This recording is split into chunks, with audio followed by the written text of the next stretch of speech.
बुझो बुझो गोरखनाथ अमृत वाणी बरसे कमरा भीगेला पानी जी। कलिकाल में जो उल्टा चरित्र होते उल्टा काम होते ओकर संदर्भ में कबीरदास जी महाराज के बड़ सुंदर ले लिए आओ चाहो सबके सहयोग। बुझो बुझो गोरखनाथ अमृत वाणी बरसे कमरा भीगेला पानी जी। बुझो बुझो गोरखनाथ अमृत वाणी बरसे कमरा भीगेला पानी जी। बुझो बुझो गोरखनाथ अमृत वाणी बरसे कमरा भीगेला पानी जी। बरसे कमरा भीगेला पानी जी। बरसे कमरा भीगेला पानी जी। बरसे कमरा भीगेला पानी जी। बरसे कमरा भीगेला पानी जी।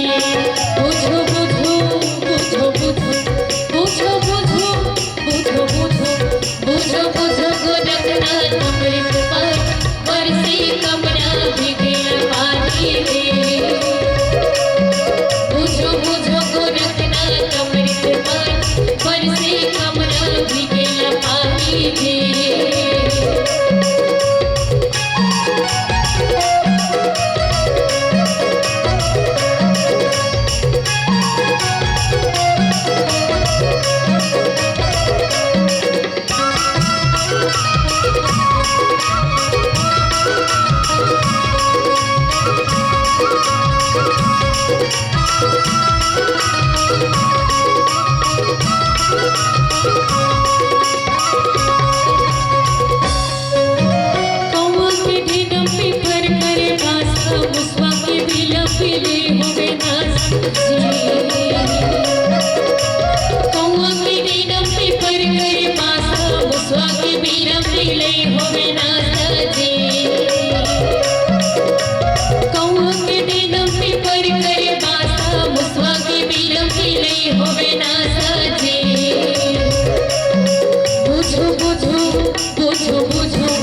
बोल राजा राम।